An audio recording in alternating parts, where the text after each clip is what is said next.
اس کا نام لکھوا کے کیا ہو جائے گا؟ ہاتھوں پہ نام لکھوانے سے لوگ آپ کی نہیں، اب ہم ایک شرعی رشتے میں بن چکے ہیں، آپ ہمیں الگ نہیں کر سکتی ہیں۔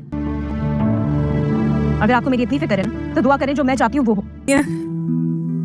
روبی اور اسد بھائی کے درمیان غلط فہمیاں پیدا کرتی رہی۔ آپ چاہتی نا تو میرا گھر برباد ہو سکتا تھا۔ پل تو پل ڈرامے کی آنے والی قسط میں آخر کار وفا اپنی پلاننگ میں کامیاب ہو ہی گئی، جو وفا چاہتی تھی وہی کر ڈالا۔ اب روشن کو گھر والوں کی نظروں میں اس قدر ہرا چکی ہے کہ سب لوگ وفا کو اچھا کہہ رہے ہیں، اور اسی اچھائی کے چکر میں وفا نے اپنی جگہ مضبوط کر لی ہے۔ اب تو باسط سے شادی بھی کر لے گی، تبھی یوسف کو احساس ہوگا کہ اس نے روشنی کے ساتھ دھوکہ کر کے اتنا بڑا غلط کام کیا ہے۔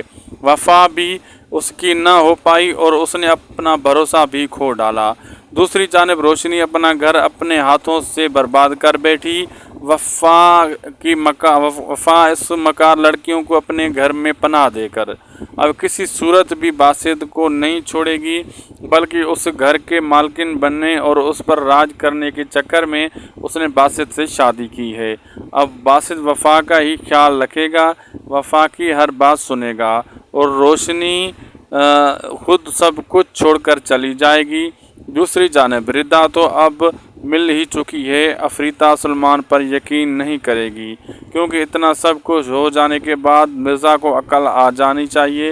ادھر سلمان کو دیکھ تو لیا ہے اور شہریار نے، اب شہریار اسے نہیں چھوڑے گا۔ آپ لوگوں کی ڈرامہ کیسا لگ رہا ہے؟ کس کی ایکٹنگ اچھی لگ رہی ہے؟ کمنٹ کر کے اپنی قیمتی رائے ضرور دیجیے گا۔ مزید اپڈیٹس کے لیے چینل کو سبسکرائب کر لیں اور ساتھ میں بیل آئیکن کو دبا دیں تاکہ ہمارے چینل پر چلنے والی ہر اپڈیٹ کا نوٹیفیکیشن آپ کو بر وقت ملتا رہے۔